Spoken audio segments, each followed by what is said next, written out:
ওট, এক একটা আরবি ওট বর্তমানে আরব দেশে 1 লক্ষ রিয়াল, আর এক এক রিয়াল বাংলাদেশে 30 টাকা। তাহলে একটা ওটের দাম বাংলা টাকায় 30 লাখ টাকা, তাহলে 100 ওটের দাম 30 কোটি টাকা। তাহলে হযরত রাসূল করিম সাল্লাল্লাহু আলাইহি সাল্লাম বিদায় হজে 30 কোটি টাকার কোরবানি করছে। প্রশ্ন হলো, নবীজির ওটের খামার ছিল কয়টা? কথা বলেন না, কয়টা খামার ছিল? একটাও না। পাইলেন কোথায়? সাহাবারা হাদিয়ে দিয়েছে, নবী হজে যাচ্ছেন, আমার একটা উট নিয়ে যান। হুজুর আমার থেকে একটা নিয়ে যান, হুজুর আমার থেকে একটা নিয়ে যান। নিতে নিতে কয়টা হয়েছে? 100টা। 30 কোটি টাকার উট হয়ে গেছে বর্তমানের বাজার হিসেবে। নবীজি জবাই করতে করতে 63টা জবাই করলেন। তারপরে ক্লান্ত হয়ে গেলেন, হযরত আলী রাদিয়াল্লাহু তাআলা আনহুর কাছে ছুরি দিলেন, বাকিগুলো হযরত আলী রাদিয়াল্লাহু তাআলা আনহু জবাই করলেন। প্রশ্ন হলো, 63টা জবাই করে কেন ক্লান্ত হলেন?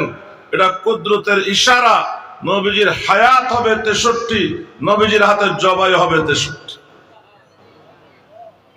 যেই কয়েকটা কথা আমি বললাম, নবীজি নবী হওয়ার পরে সমস্ত সম্পদ খদিজা নবীকে দিয়েছে, নবী গ্রহণ করেছে। সিদ্দিক আকবর 22টা দোকান বিক্রি করে যে সম্পদ হয়েছে নবীকে দিয়েছে, নবী গ্রহণ করেছে। নবী হজ করতে যাবে, 100 উট সাহাবারা দিয়েছে, নবী গ্রহণ করেছে। কথা বলেন, করছে কিনা? তাহলে যারা বলেন নবী নেয় নাই, হুজুররা কেন নেয়? নবী নেয় নাই, হুজুররা কেন নেয়? আমি তো দেখাই দিলাম, সাহাবারা দিয়েছে, নবী নিয়েছে। কি?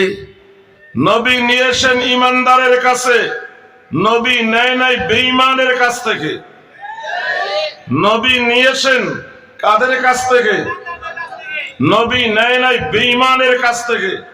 কেন সাহাবারা দিয়েছে, কেন নবী নিয়েছে? নবীর কাজ হলো আল্লাহ থেকে শরীয়ত নেওয়া, উম্মতকে দেওয়া, আর উম্মতের কাজ হলো নবীর খেয়াল রাখা। নবী আছে? কথা বলে না। নবী আছে? নবীর ওয়ারিস উলামায়ে কেরাম, এদের দায়িত্ব হলো নবীর রেখে যাওয়া দ্বীন নবীর উম্মতকে দেওয়া, আর উম্মতের দায়িত্ব উলামায়ে কেরামের খেয়াল রাখা। যদি নবীর সাহাবারা জান আর মাল নিয়ে এগিয়ে না আসতো, তাহলে নবীর পক্ষে দ্বীনি এই মিশনের সফল হওয়া কঠিন হতো। এখন আপনারা যদি জান আর মাল নিয়ে উলামায়ে কেরামের পাশে না দাঁড়ান, তাহলে উলামায়ে কেরামের দ্বীন টিকিয়ে রাখা কঠিন হবে। এখন দ্বীন টিকবে না ধ্বংস হবে? দ্বীন পৃথিবীতে টিকে থাকবে না ধ্বংস হবে? দ্বীন পৃথিবীতে টিকে থাকুক, এটা কে কে চান? হাত উঠান। মাশাআল্লাহ, আল্লাহ কবুল করেন। যারা চান না আমরা দিব না হুজুরদেরকে, দ্বীন থাকলে থাকুক, না থাকলে নাই, এরা হাত উঠান। আলহামদুলিল্লাহ, এখানে কোনো সাদিয়ানি নাই। কি সাদিয়ানিরাই বলে হুজুরদেরকে দেওয়া যাবে না? এখানে একজনও সাদিয়ানি নাই, বলেন আলহামদুলিল্লাহ। সাহাবারা দিয়েছেন, আমরাও দেব। সাহাবারা দিয়েছেন, আওয়াজে ছোট হয়ে গেল। আমরাও দেব। আলহামদুলিল্লাহ, বাংলাদেশের জনগণ দিচ্ছে। এই দেশে 50,000-এরও বেশি কওমি মাদ্রাসা আছে, 80 লাখেরও বেশি ছাত্র আছে। কত? এই 80 লক্ষ ছাত্র 50,000 মাদ্রাসায় যে লেখাপড়া করে, এইসব জনগণের দান। 1 টাকাও মাফিয়া সরকারের ছিল না। কথা বলে না। এইসব জনগণের দান। জনগণের এই দান হুজুররা নিয়া পেট মোটা করছে। জনগণের এই দান নিয়ে হুজুররা সোনার মানুষ বানিয়েছে। বুঝতেছেন আমার কথা? মাগরিবের পরে যারা ছিলেন তারা দেখেছেন বিশ্বের 8টা দেশে বিশ্ব চ্যাম্পিয়ন হাফেজে কোরআন তিলাওয়াত করেছে। একরকম না দুই রকম? দুই রকম। কয় রকম? দুই রকম। একটাকে বলে একটু দ্রুত পড়া, হদর বা হাফিজি পড়া, আরেকটা হলো একটু টাইনা পড়া, এটাকে বলে কেরাত। কাতারের 2 লাইনে প্রতিযোগিতা হয়েছে, হিফজ প্রতিযোগিতা এবং কেরাত প্রতিযোগিতা। আজকে যে হাফেজ তেলাওয়াত করেছে তাম দুনিয়ার হাফেজদেরকে 2 লাইনেই পরাজিত করে 2 লাইনেই বিশ্ববিজয়ী হয়েছে। আরো জোরে বলেন সুবহানাল্লাহ। তাহলে আপনাদের টাকা কাজে লাগতেছে কিনা? লাগতেছে না? আমি বলি বাংলাদেশ সরকার কোটি কোটি টাকা ব্যয় করে ক্রিকেটারদের পিছনে। কয়টা বিশ্ব চ্যাম্পিয়ন হয়েছে? কোটি কোটি টাকা ব্যয় করে ফুটবলারদের পিছনে। কয়টা বিশ্বকাপ ফুটবল জিতেছে? আর চান্সই তো পায় না বিশ্বকাপ। এবার বলুন কওমি মাদ্রাসায় কত টাকা ব্যয়? কার টাকায় চলে? জনগণের টাকা। জনগণের এই টাকা কাজে লাগতেছে কিনা বলুন?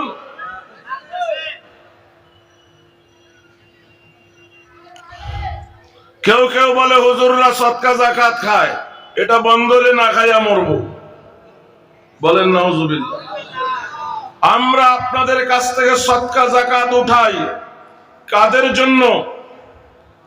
মাহারা, বাবাহারা, পঙ্গু, প্রতিবন্ধী, অসহায়, দরিদ্র পরিবারের বাচ্চাগুলোর জন্য, যারা টাকা পয়সার অভাবে লেখাপড়া না করে অশিক্ষিত হতো, বেকার হতো, চোর হতো, ডাকাত হতো, ছিনতাইকারী হতো, তারা সমাজের বোঝা হতো, রাষ্ট্রের বোঝা হতো। আমরা আপনাদের থেকে অর্থ নিয়ে তাদেরকে হাফেজ বানিয়ে, আলেম বানিয়ে তাম দুনিয়ার মসজিদের মেহরাবে দাঁড় করিয়েছি।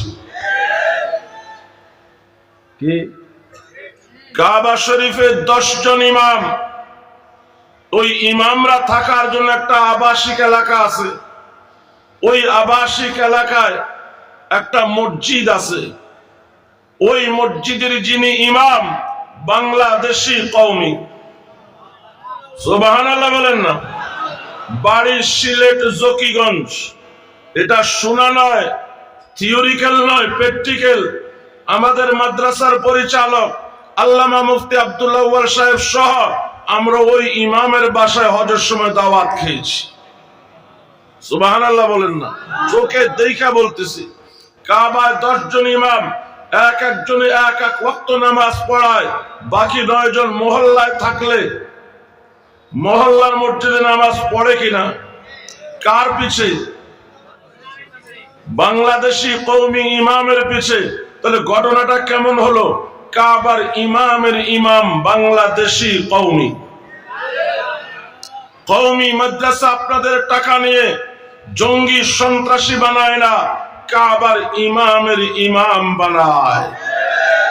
কওমি মাদ্রাসা জঙ্গি সন্ত্রাসী বানায় না, ধর্ম উপদেষ্টা বানায়। কওমি মাদ্রাসা জঙ্গি সন্ত্রাসী বানায় না, জাতীয় মসজিদের খতিব বানায়। এখানে শেষ। চলতি মাসের আজকে তো শেষ তারিখ, 5-7 দিন আগে কুয়েতে কোরআন প্রতিযোগিতা হয়েছে। তাম দুনিয়ার হাফেজদেরকে পরাজিত করে যে বিশ্ব চ্যাম্পিয়ন হয়েছে বাংলাদেশের 13 বছরের শিশু কওমি দেওবন্দি মাদ্রাসার ছাত্র। এই মাসের শুরুর দিকে তুরস্কে কোরআন প্রতিযোগিতা হয়েছে। ওই প্রতিযোগিতাতে যে বিশ্ব চ্যাম্পিয়ন হয়েছে সেও বাংলাদেশি কওমি মাদ্রাসার ছাত্র। তুরস্কের প্রেসিডেন্ট এরদোগানের হাত থেকে 70 লক্ষ টাকা পুরস্কার পেয়েছে। আপনাদের টাকা কাজে লাগতেছে কিনা? কথা বলেন, কাজে লাগতেছে কিনা? আমি রাত 3টায় মাহফিল থেকে মাদ্রাসায় আসলাম, মাদ্রাসা বন্ধ।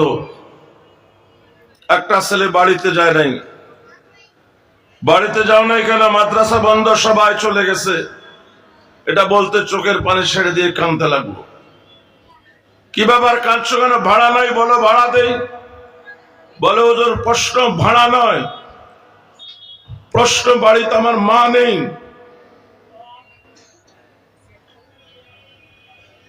আমার এক মেয়ে এক ছেলের মা নাই। ওদের চেহারার দিকে তাকাইলে আমার কলিজা ফেটে যায়। আমি বুঝি তো মা নাই কে এসে, বাবা তো আসে, ভাই বোন আছে, আত্মীয় স্বজন আছে। বলে হুজুর আমার মা সৎমা, নাম সৎমা, কাম করে সব অসৎ। আমার মা আমাকে সহ্য করতে পারে না। আমার বাবা আমাকে একটু আদর করবে, দুইটা পয়সা দেবে, এটাও সহ্য করতে পারে না। আমি ছেলেটার মাথায় হাত বলি, বললাম আজ থেকে আমি তোমার মা, আমি তোমার বাবা, তোমার যা লাগে আমাকে বলবা। তো আমার টাকা আসে কোত্থেকে? আপনাদের থেকে। কথা বলেন না। আমার টাকা আসে কোত্থেকে? আমি তো ব্যবসা করি না, ওয়াজ করে মানুষ হাতিয়ে দেয়, তো মানুষের টাকা আমার কাছে। আমরা আপনাদের টাকা দিয়া এই মা হারা বাবা হারা বাচ্চাগুলোকে মসজিদের ইমাম বানায়। বাংলাদেশ নয় শুধু, বর্তমান সারা দুনিয়ার শতকরা ৮০ থেকে ৯০% মসজিদের ইমাম কওমি দেওবন্দি ওলামায়ে কেরাম। বলুন মাদ্রাসাগুলো চলতো না বন্ধ হতো?